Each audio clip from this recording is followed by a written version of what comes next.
Hey guys, Hey guys. welcome.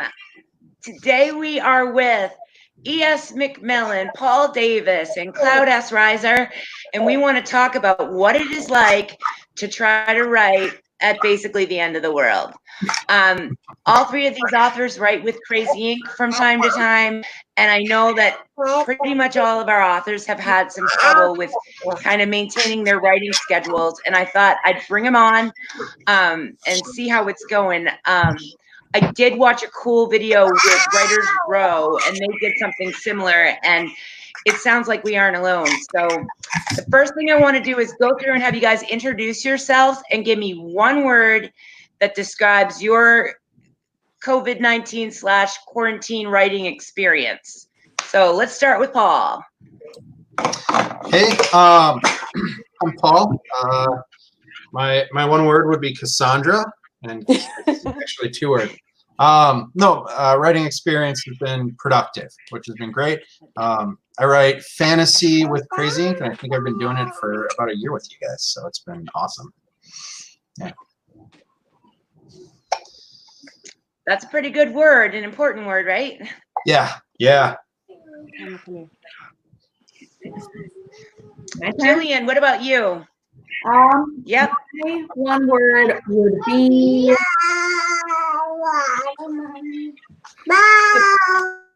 reformatting.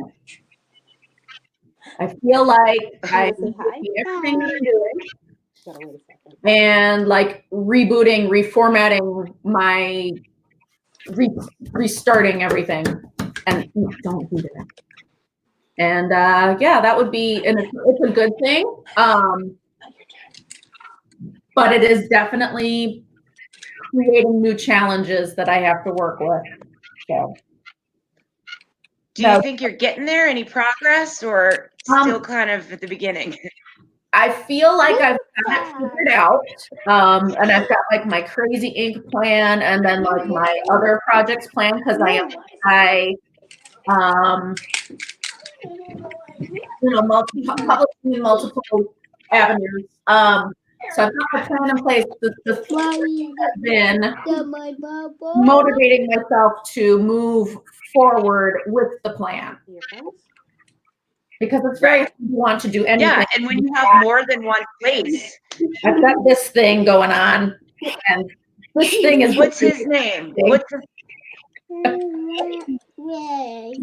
his name? Oh, this is Charles. What's his name? Charles. Hi. This is Charles. We call him the Squid. All right, Ebony, we're off to you. Okay. I gotta say that the one word that describes my writing right now is loud. There is no quiet. There's no just anything. It's just loud. There's always somebody crying. There's always somebody throwing cars. There's just you. But I'm getting it done. I mean, last night I sat up. I put everybody to bed, and I sat up, and I got 3,000 words out. So I'm rocking with it. Wow. Yeah, I was kind of good for you. I just kind of sat at the kitchen table and wrote, and I didn't even realize until like my husband called and was like, "It's 2:00 in the morning. Come to bed." And I'm like, "Oh, that's 3,000 words right there." So that's so awesome, Ebony. Good for you. Now, do you guys feel like as time goes on, it's getting easier or more like crazy? We'll start with Paul again. I would say it's getting easier. One, I was able to wind down a little more from work. Normally, it's extremely stressful, and right now it's not. And then just getting used to having the kids and having a routine with the kids and making them understand, yeah, Dad's home, but Dad needs to get stuff done. So as time went, and just getting used to it. I had some depression probably about week 3 or 4, and that was rough, but it kind of mellowed. The depression isn't there. I feel more energized this week. This week's been fantastic for me and for my writing. So, yeah. That's awesome. Now, what do you think changed? Just getting used to the new norm. Also, a friend of mine, Stephanie Ayers, she pushed me into a whole bunch of writing things. And so all of a sudden I had a bunch of writing stuff going on. That's been very exciting. And then just getting stuff done, like being actually productive and getting the flow moving. So, yeah. Yeah. No, that's similar to my experience. About the second week, I was like, I'm going to jump out of a building. Like, I can't, I'm not functioning right.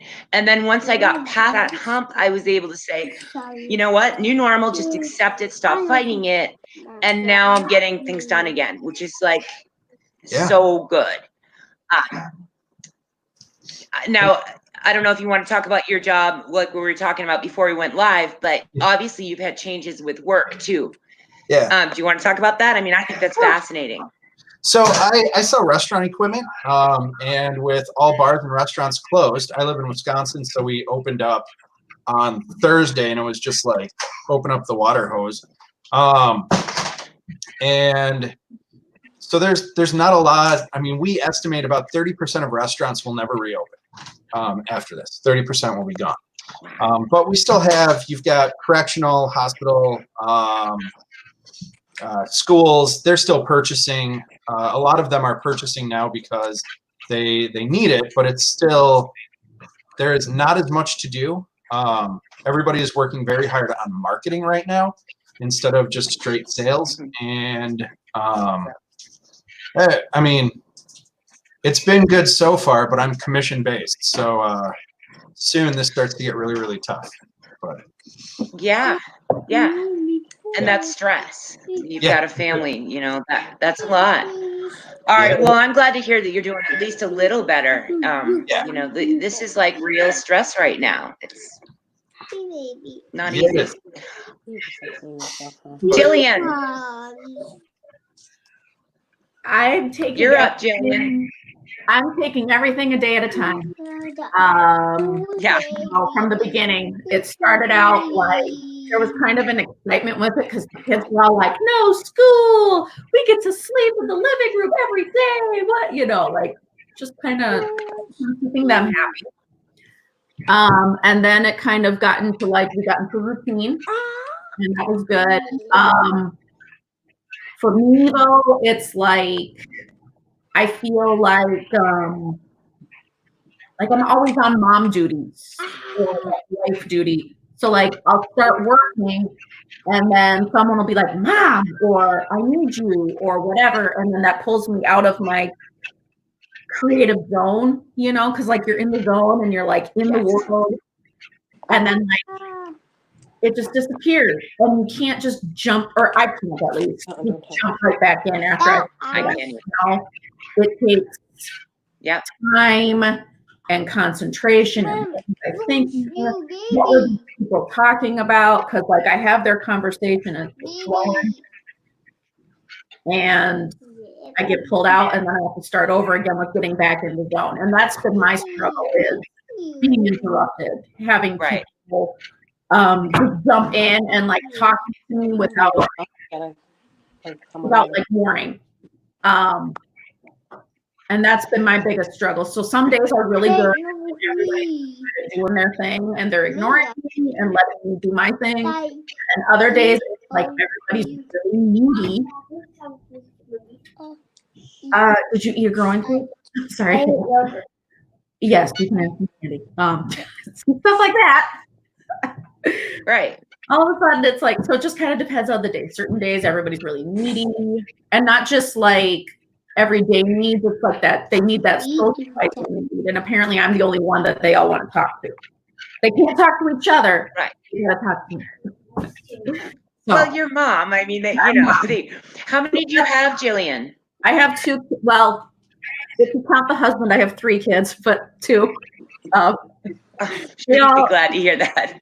I'm trying that, you know, my husband has been very patient with me. I give him a lot of props with it because we're our only adult conversation that we have for the most part.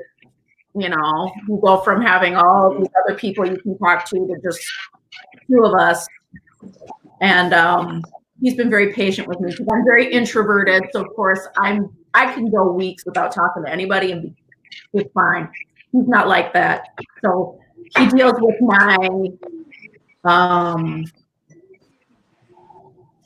introverted hangover. What is it? Like moodiness that comes with that, you know, like. Yeah. Yeah. Now I get it. That's so. Is he at work or is he home? He is home. He's working from home. But like, got it. Okay. He comes up frequently on breaks because I'm his coworker, you know, to chat with. So yeah, every day is different. It's just one day at a time, and that's really the biggest struggle for me is I'm used to being like, this is how my week's gonna flow. I don't do well with anymore. I used to be really good at that. Now it's like I don't like it. So it's really that's the hardest thing for me is not being frustrated that I have no control, I guess. So that's my biggest challenge too. Like, don't even try to plan because you're not going to get anywhere. It's just not. Yeah, I'm having that same thing. Yeah, Ebony, your turn. Let's hear from Ebony in Dallas. Yeah, this is my day. I kind of start, and then 5 minutes later, somebody's hungry, or somebody has to go to the bathroom, or somebody's crying, or somebody just wants to talk to me and climb all over me and show me his new cars. So my writing has been in spurts, but I've always been home. I think the only real challenge is like having extra people home. I work as a PA too, so I was used to, multitasking and writing while I pimped or whatever. But now it's like I'm pimping, I'm writing, I'm breaking up fights, I'm making peanut butter and jellies, I'm bribing people to make peanut butter and jelly sandwiches. You don't want one, you want pizza today? Yes. I'm being told I want pizza. It's never a dull moment. It's crazy, right? Cheese pizza. You want cheese pizza? Yeah. I guess we're having cheese pizza today for lunch. So.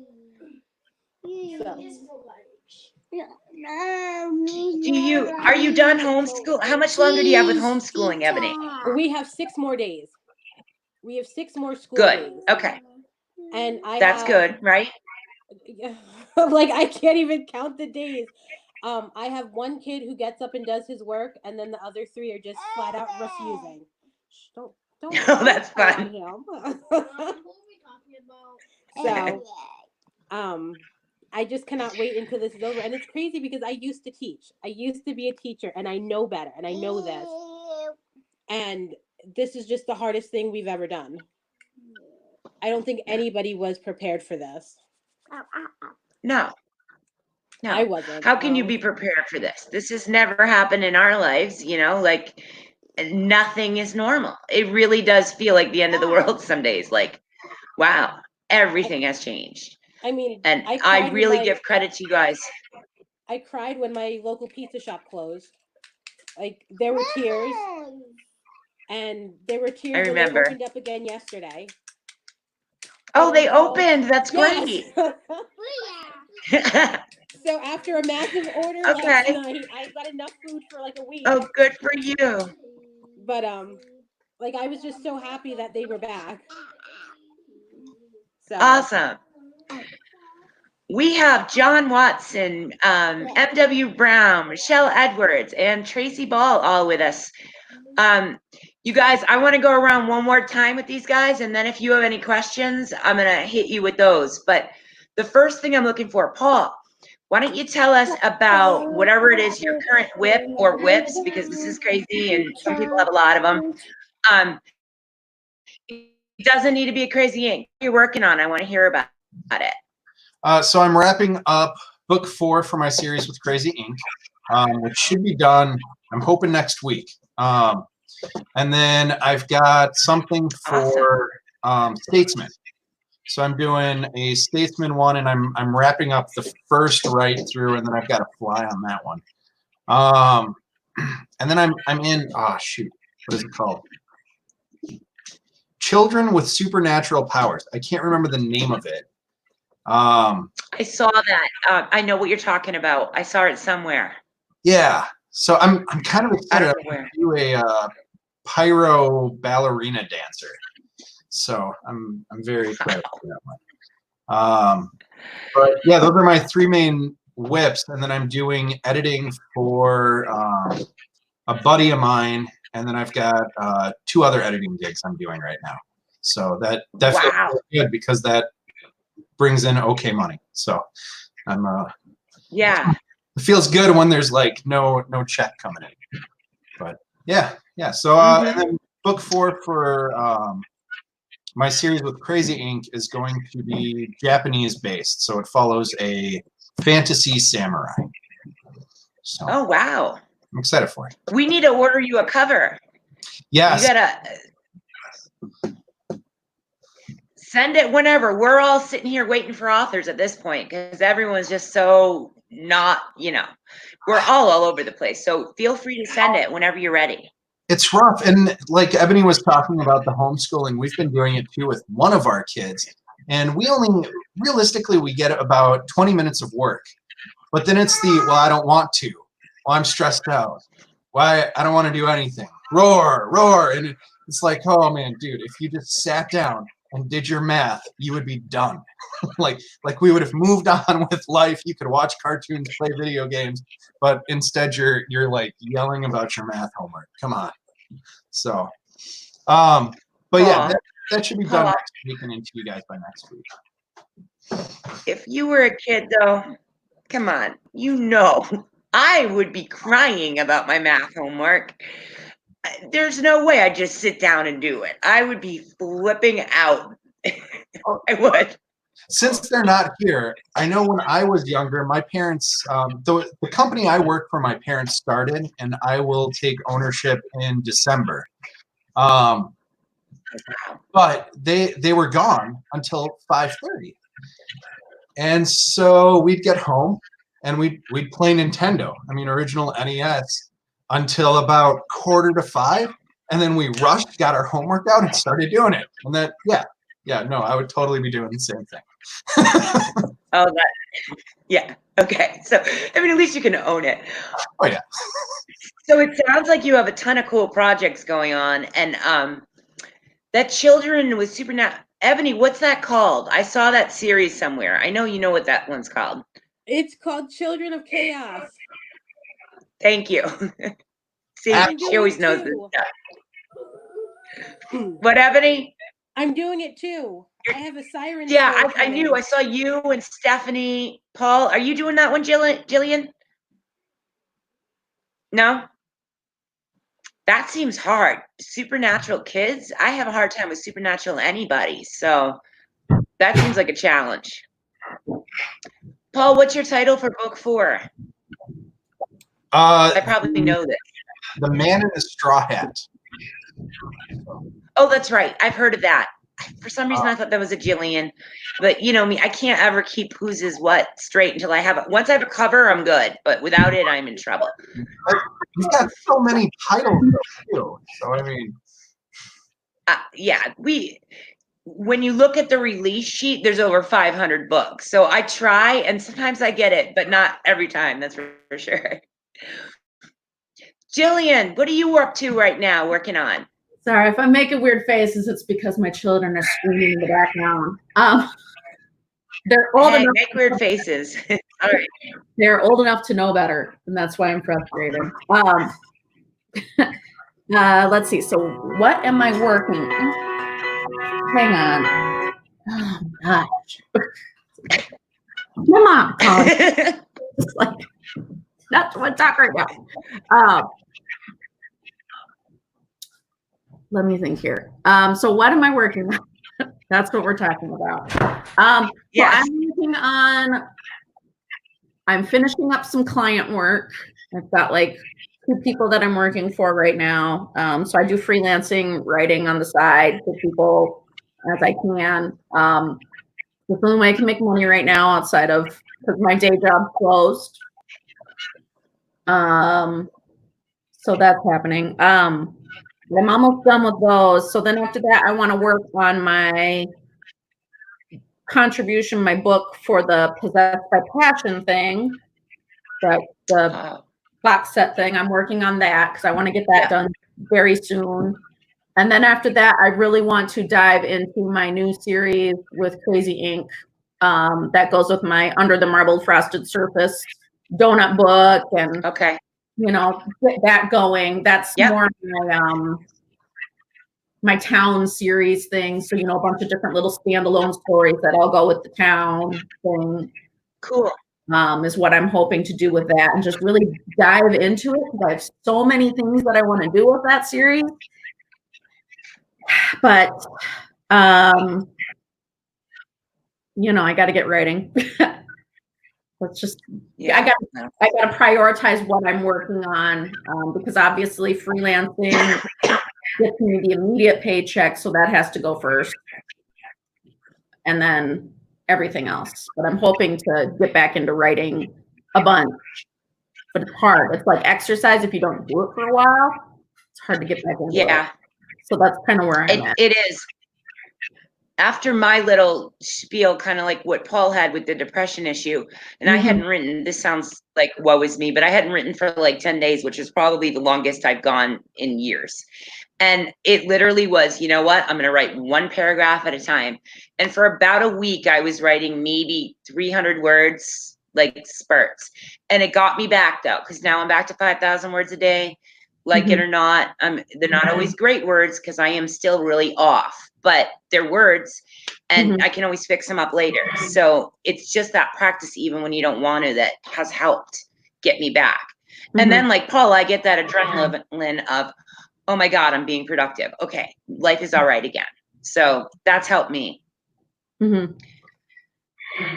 Yeah, this is rough, guys, really. And I can't fathom what it's like to have kids in the house. I have a college kid home, and that alone is, what are you doing, honey? You're bringing Corona into the house again. Like it's been challenging because that age group is a whole different challenge. They want to go to house parties and spring break, and they're like, well, who cares if I get it? Well, you know, because they're figuring I'll just be sick for a day, but. Well, you have grandparents and other people to think about. So, yeah. Anyway, Ebony, what are you working on? I am almost afraid to ask with you. Yeah, please. 3 million things. I am finishing up my Statesman because I am so behind on that one. I started a new story for you that you will probably get by the end of June, and I know I haven't even asked you about it yet. So, surprise! Is this the hardest thing? Yeah. Is this? Like, okay, you asked. I mean, claiming a cover is asking, sorta. I don't know what it is about this story. It's just, when I say it is literally just pouring out of me, and I haven't been this excited about a project in, I can't tell you how long. I was talking to my husband about it last night, and he told me that I need mental help and to find somebody to give me a hug. But I'm like, no, I'm going to do this. This is awesome, and I'm super, super excited about it. And I don't know, it's like a refresher. It's something that doesn't feel forced, that feels fun and exciting, and I'm just so, so pumped about it. I'm also jumping into the 12 Drummers series at the last minute, so I'm working on Axel's story as well. So Axel's going back to Brooklyn, and he's going to get a little flavor in his life. So I'm really excited about that. And I'm working on that with a really good friend of mine. So we're having a lot of fun. Is that with Julie? Are you doing a co-write for that? I'm not with Julie. I'm doing it with my friend Paige. Who? Her name is P. Sawyer. Oh, okay. Yep, I've seen her name around. Yep. I like with book titles, I start to lose track of who is with who and doing what with who. But yeah. Okay. I'm doing Countrymen with Julie, so we are super excited about that. We're actually continuing our first story in together. So. What's your country? Spain. Spain. That's a good one. That's a good one. And then I'm also I had Mexico. I'm jumping to Ireland with Sam. So. Oh, nice. Yeah. Wow, you're busy. I because I don't know how to say no. You know, we've talked about Yeah, this. that used to be my problem, and then I turned into mean. I never said no. It's how I got 100 books, and it's how I like almost lost it. And then I was like, no, you've got boundaries. Like, you're supposed to be a therapist. Learn how to say no, and it's helped. You'll learn. I'm getting In the there. meantime, you're building. Yeah, and you're building a backlist. Who cares? No worries. No sorry for that. Yeah. We have Laura with us who is saying hello, and Tracy, what isn't she working on? So yeah, you have a reputation, Ebony. Well, that's a good thing. So anybody who's watching us with us right now, you guys have questions for these guys, your own experiences? I mean, come at us. Certainly, we're open to anything, right? Ask me anything. Ebony first. Sorry, Ebony. Oh, you're fine. Ask away. So I do want to say one, like, It's the stories. Go ahead. Sorry, I was just reading a comment. one blessing that I got to experience was because I work a lot. During this time, Cassandra went from crawling to walking to climbing up on our table and smacking the light that's right there. So I got to see her. Oh my God. Oh yeah, in like 2 months. So she likes standing on tables. So our chairs are on our porch. That's what we ended up doing. Yeah, but what precious milestones that you may have missed. Oh yeah. It's been incredible. So That's actually a great. Oh, John's got a question for us. But while we go around and do his question, if you guys can talk about like something good you've gotten out of this, because we've got to find the goodness. I'm not really sure what the goodness is for me, but you guys can be the positive people.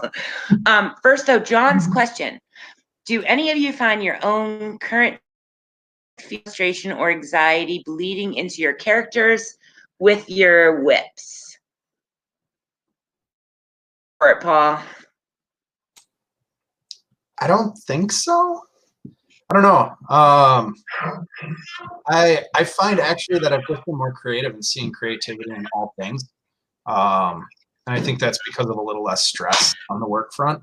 But my characters, I don't believe so. So, long answer shortened. Wow, I'm the opposite. Mine, it's dripping with that, Watson. So if that's happening to you, it's happening here too. Jillian. I don't think so. I mean, but I'm not feeling any new levels of fear or anxiety about the world situation, I guess. My fear and anxiety has always been about, mom stress. So nothing's really changed on that front, I guess. I have the same amount of angst and frustration I've always had in that department. So I don't think that's so I wouldn't say anything's really seeping in, but at the same time, I haven't written anything for me yet. So I don't know what that's going to look like when I finally do start writing a project that's mine and I have complete control over it. You know what I mean? Right. Because when you're working for a client, you write what they want you to write. And in that tone and so all that. So you do ghostwriting? Is that what you do, ghostwriting, Jillian? I do ghostwriting, blog writing. I was writing video game scripts for a while. It's just kind of whatever anybody wants to throw my way. So, wow, that's cool. So kind of all over. In that way, you're very multi-genre. Yeah. Cool. Ebony, what about you? You throwing that stuff at your characters, or are you compartmentalizing? My characters are always sad. There's always something sad and depressing going on with them. So this is like a walk in the park for me.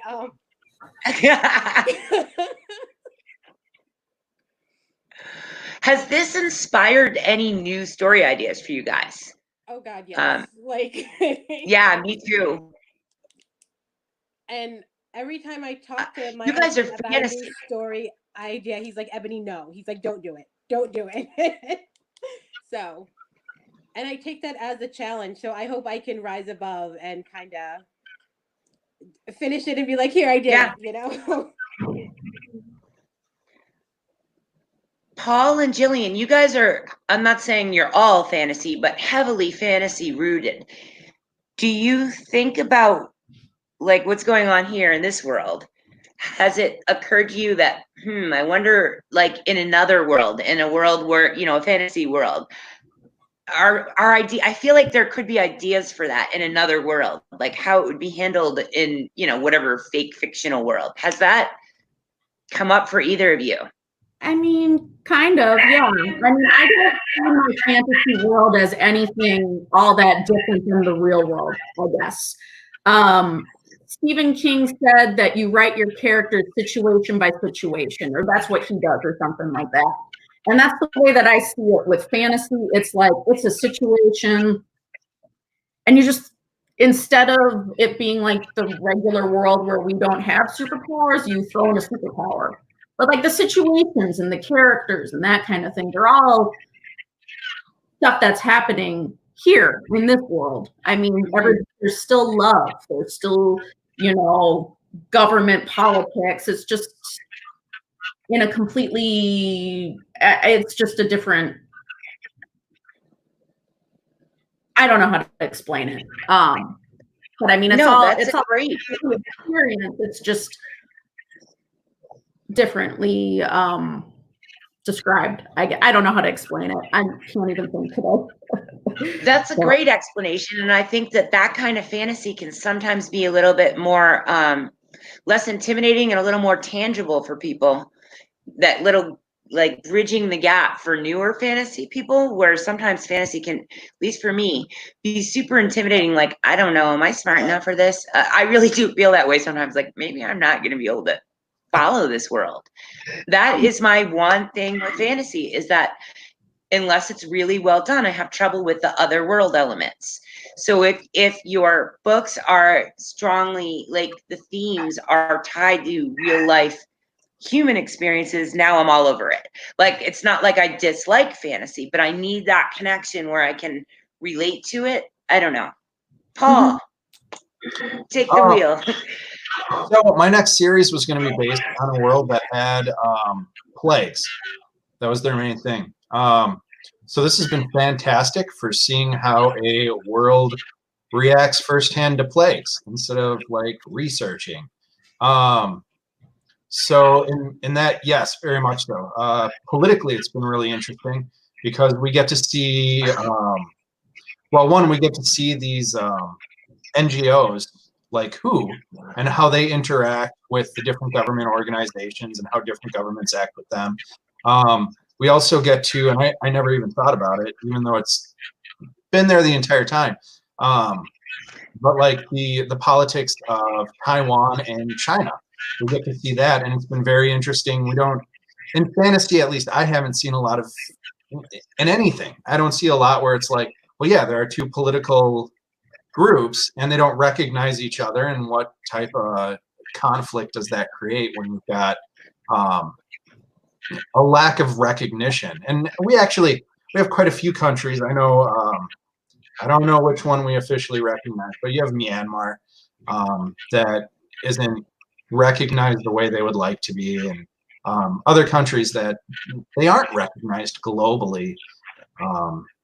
So it has been interesting to have the politics so up front and playing such a key role in everything happening. And so that would probably show up in my fantasy stuff. Yeah. I've actually, in my current whip, I'm talking about this virus because it's not like people are going to forget, which, yeah, it's dating this, but it's also, the reason I write is therapy, and it's killing me. So I need to put it in there because, unlike you guys, I'm doing what Watson's asking. It's bleeding right into my current whips, and that's who I am. I think my readers would be shocked if I wasn't doing that. But it's just a style thing. I think it's commendable if you can keep it out of there. But for me, no way. I have no poker face. Ebony, I had a very specific question for you, and I just lost it. Never mind. All right, guys. I'm like looking at you for 2 minutes as I'm rambling, going, Ebony, what is it? So, anybody else have questions, or do you three have anything you know are thinking is important for this topic of writing in this current environment? I think the most important things that I've seen is remember that you don't have to be productive right now. Remember that you do have to take care of yourself. I mean, there are the things that we have to do. I have to do dishes and I have to cut the lawn today. And I have, like in the last week, I started creating a to-do list. I usually use a Panda planner, but that's kind of just sat there because I would plan one day a week, and then otherwise I'm using up all my week slots for one day. Yeah.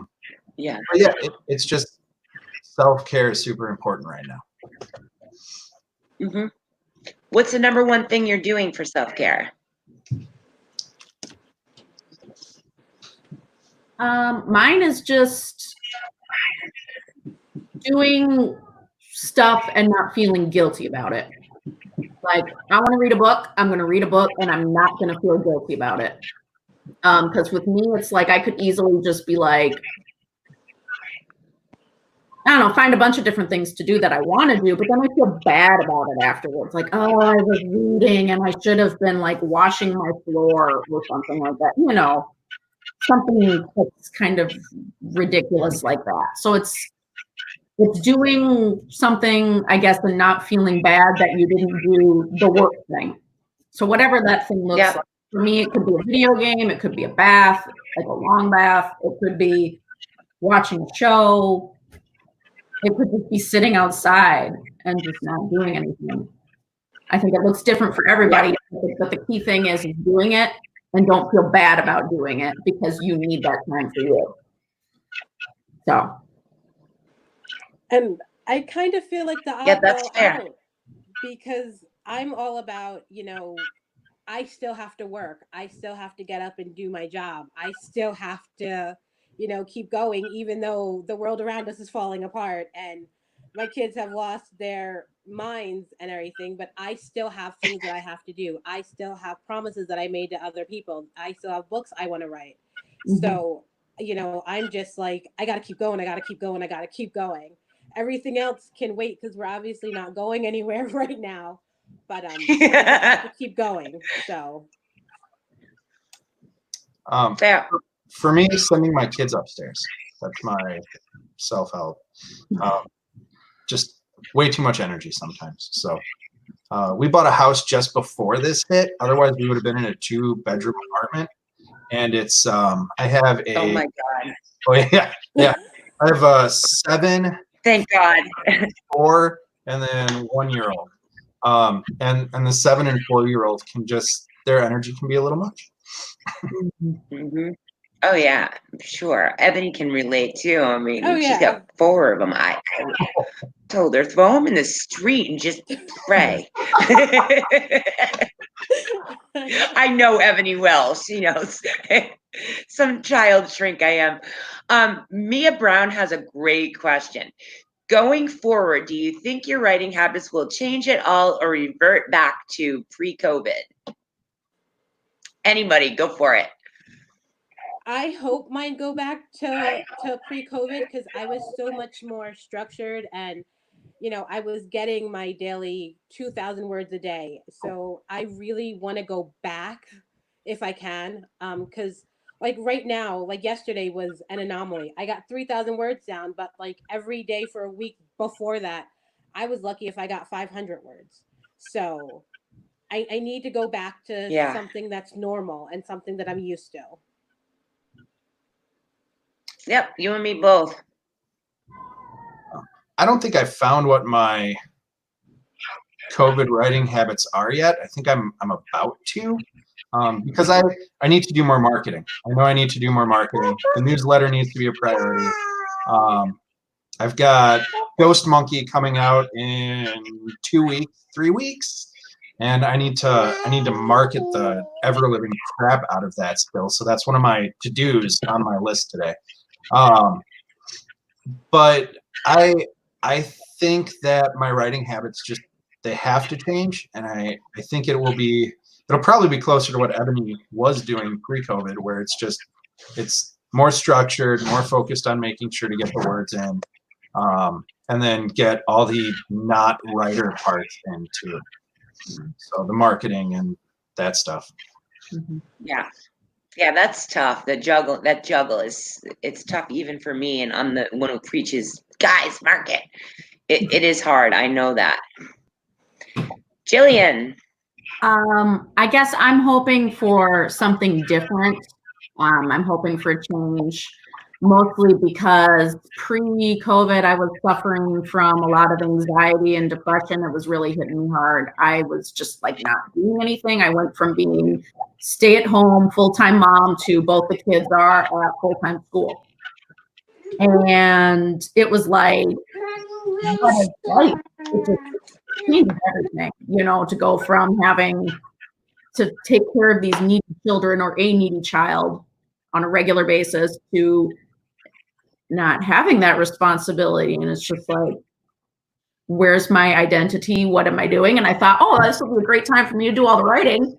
But I don't know. My brain has just been Swiss cheese since the kids have gone to school full time. It's just not, I don't know. I can't hold anything in there. So my goal, I mean, my pastor at my church explained this well. He said it's, you know, it's a good time to reset and do that reevaluating thing. So I've taken that to heart. And so what I'm hoping is that I can start incorporating in, you know, the marketing. I've always struggled with that, the writing and everything else, and just slowly building little by little up to strong new habits and ripping out all my old bad ones so that I can have something post all of this that's more structured and isn't so draining and uncomfortable for me, I guess. Because a lot of what I need to do now, just it feels really uncomfortable. And like I can do it, but it's just when I get done, I'm like, oh my God, I can't do this anymore. You know, like, you know, it's really draining to change your habits. So I'm hoping for a good post. Like this is a good time to rebuild. So that's what I'm hoping to do. Good. Well, I mean, maybe we can get a couple of good things out of this. I mean, I'm finding a couple of, like with me, it's more physical stuff. I knew there's no way genetically, just everythingly, I've got to move more, because me sitting in a house versus at work all day, I'm going to gain like the freshman 300 quick. So it became, all right, I get those roller skates on. I got to be kayaking every day. I've got to do things. Because I don't want to have health problems at the end of this either, because I haven't moved, you know? So that's actually caused some great habits that I hope I bring with me. But writing habits, please bring back the old days. I want to be my old self. Laura's asking us, have you found that COVID mess has affected your readers or your followings in groups? Anybody wants to take it? I've got a positive response. A lot of my readers are like, I don't know what to do anymore. What am I doing? What am I feeling? Like I post in a daily reminder, like today is Thursday. Remember that, you know, today's the time is blurring. People genuinely forget what day it is. And they're like, thank you for reminding me that today is Thursday, because they would have forgotten. I put up like a describe your day in a GIF type of thing, you know, just stuff to kind of like give them an outlet for therapy or like coping, because not everybody wants to post their business on Facebook in front of everybody, but it's a safe place for them to go. And then offering up little, like little behind the scenes things. And we're doing like a group read of a book of mine. That's like everybody reads it, and then we can talk about stuff that we liked or didn't like or whatever. And I can say, this is what I was thinking when this is happening, and that kind of stuff. That's awesome. Great. Good. Ebony, Paul, whoever wants. I've found I've been able to interact more. My following and my readership hasn't been very large yet, and I am working on that. But it's just been more Facebook posts about, hey, I know you guys aren't doing anything, so if you've read the book, leave a review, and if you haven't, get the book. So I've gotten a few sales already because of those, so that was good. That was good. Awesome. Good. I love I it. don't know. I Ebony. think I've been a lot more active in my group just because like it's my safe place and I can go in there and I can cry about my favorite pizza place being closed, or I can cry about my son refusing to do his homework and people understand and get it. Stuff that I normally wouldn't post on my wall, I can post in there. Like I can post about my mom, and this was like the very first time I ever posted a picture of me and her when I was a little girl, and I've been more open. I actually just took a marketing course, and it really stressed about getting to know your readers and getting to know the people who hang out with you. So I've been taking this time to really try and make a conscious effort to get to know people, so that I'm not just talking about me. Like I can be like, hey, so and so's kid has a birthday, like happy birthday, stuff like that. So I've been really trying to work on that and get to know people, and not just have people know ES, but have people actually know Ebony and know that I am a hot mess every day of the week. And I'm learning to love it and embrace it and welcome it. And that's just who you're going to get, so. Right. Yeah. No, it's super important to get to know your readers. I always tell people, like, I know my readers' birthdays. I know how many kids they have. I know their husband's name. I know their pets' names. Those are things that make that connection solid, because it's like any relationship. It's got to work two ways. So if you want those auto one-click readers, they need to know you're invested in them too. And that's kind of how I approach it. I'm not as good as I used to be, because I'm so busy with Crazy Ink. But those people that I did lay those foundations with are still around, and it's because it's genuine friendships at this point. It's not really so much readers as just, hey, wow, how are you doing? Because wow has been around the whole time. They all have nicknames, so yeah. All right, we're about to wrap up, but I want to do this. I want to go around and do, how we started with one word about your COVID/quarantine experience so far. One word for your quarantine. I want you to relate it to writing if you can. Hope for the rest of the time that this world is crazy, which I don't know when the end is. There's no end. I don't know when we get to the epilogue, but last few chapters of this, what is it you hope in one word? We'll start with Ebony. Paul, I'm going to take the pressure off you. Ebony, you're first this time, and we'll go around the other way.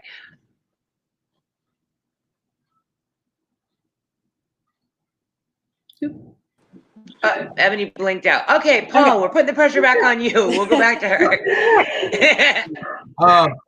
My one word would be family. So that's nice. Jillian. I'm trying to think of how. I don't know what the word is. Well, if it's like a couple of words, that's all right.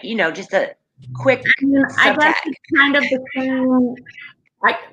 I'll go back to my word for the year this year was foundation.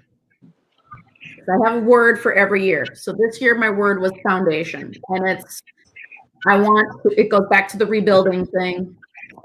Strong foundations mean strong buildings. I guess that's what my thing is. Yeah. I have that hope for everything's going to be stronger, more solid. And that applies to my writing, my group, my fans, my habits, everything. I want everything to be stronger. So yeah, I guess that's what Love it. It's a good one. Ebony, you can't blink out this time. We know what you did there. I think my word is going to be productive. Like, I just really want to make sure that I am hitting all of my goals. I'm, keeping all my promises. I'm getting these words out every day.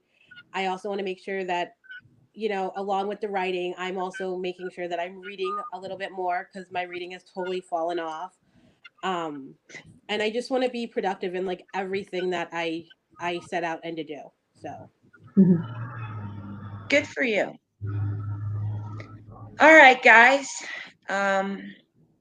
Anybody have any last minute stuff you want to add, or we off to our respective? I want to say one thing. I'm a little starstruck. Ebony, I haven't talked a ton to you, but I see you everywhere. So I'm like, oh my God, I'm going to be on a show with Ebony. This is going to be awesome. I'm like really, really excited. So pleasure. Your And star, Ebony. your reputation precedes you. So thank you. I appreciate that so much. All right, guys. I guess we're going to end this. Thank you so much for being here today. I'm really sorry about canceling last week. I was clearly a mess myself, but hey, we got it done. Happy writing to you guys. Hang in there. You know where to find me if you need any kind of help or support or just someone who gets it, because believe it or not, I, for once in my life, do. So there's that. And I'll talk to you guys later.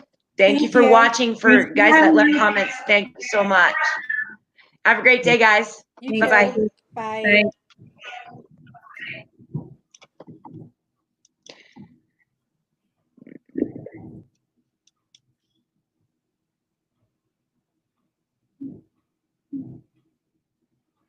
I think we're out, but maybe not. It looks like it. All right. Thanks so much, guys. I don't know. We may still be live. Yeah. Thanks for having us. This is fun. We are. Well, thank you for being here. I'm just going to shut this down because apparently we'll be here all day if I don't. Okay. Bye, guys. Bye.